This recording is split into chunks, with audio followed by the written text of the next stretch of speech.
Aujourd'hui, grâce à un téléphone portable et à une connexion Internet, chaque citoyen peut s'informer, partager une opinion, dénoncer une injustice, interpeller une autorité, lancer une activité économique ou mobiliser une communauté.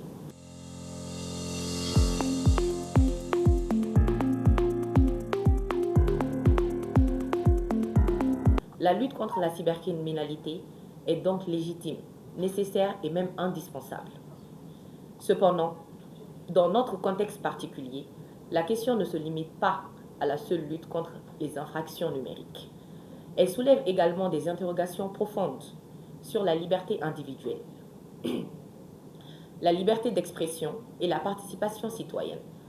Aujourd'hui, beaucoup de nos concitoyens nous disent qu'ils hésitent à publier certaines opinions, à faire certaines critiques ou à dénoncer certaines situations par crainte d'être interpellés ou poursuivis.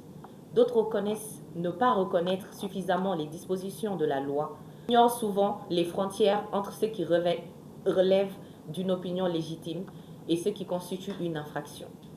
Cette réalité doit nous interpeller, car une loi ne produit pleinement ses effets que lorsqu'elle est comprise par ceux auxquels elle s'applique. Lorsqu'une partie des citoyens ne comprend pas suffisamment un texte, des incompréhensions apparaissent, des tensions naissent et la confiance peut s'en trouver affectée. Aujourd'hui, le numérique occupe une place essentielle dans nos vies. Il facilite l'accès à l'information, favorise l'expression citoyenne, crée des opportunités économiques et renforce les échanges entre les individus. Tout de suite, vu l'importance du thème, comme je l'ai dit, nous avons dit que c'est une très bonne chose. C'est une très bonne chose parce que la loi sur la cybercriminalité de 2019, comme on l'a dit, la loi a été votée depuis 2019. Depuis 2019. Et il se trouve que depuis que la loi a été votée, au départ, même les magistrats qui sont les premiers concernés, comment on appelle, ne connaissaient même pas, je veux dire, ne maîtrisaient pas l'existence de cette loi. Courant 2021, le parquet de la commune 4, à travers le procureur Idrissa Touré, qui a pris l'initiative, n'est-ce pas, à travers des actes posés par le procureur de la commune 4, face à la multiplication des infractions commises sur le cyberespace, notamment les injures sur les réseaux sociaux, les diffamations sur les réseaux sociaux, la multiplication d'un certain nombre d'infractions liées à l'espace cyberespace. Le procureur de la commune 4 s'est autosaisi de plusieurs infractions.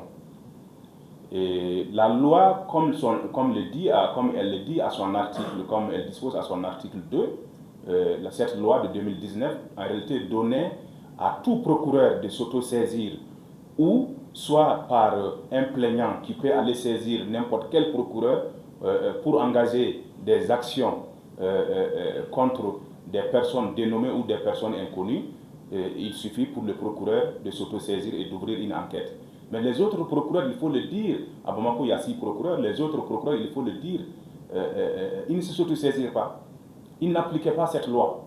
C'est le parquet de la commune 4 qui a eu le courage, n'est-ce pas, qui a pris ses responsabilités face à la multiplication, comme j'ai dit, des infractions commises sur les réseaux sociaux. Le parquet a pris ses responsabilités en poursuivant des personnalités, en poursuivant beaucoup de personnes, et d'où est partie l'initiative pour le département du ministère de la Justice de créer un pôle national de lutte contre la cybercriminalité.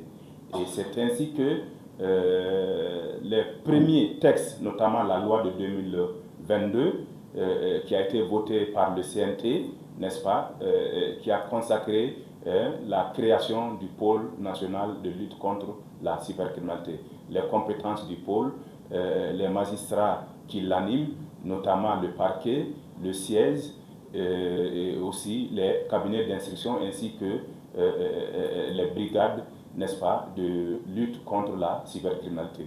Alors, depuis que les lois ont été votées, depuis que tous les textes se sont réunis, effectivement, lors de la mutation de 2023, les magistrats ont été affectés effectivement au niveau du pôle national de lutte contre la cybercriminalité.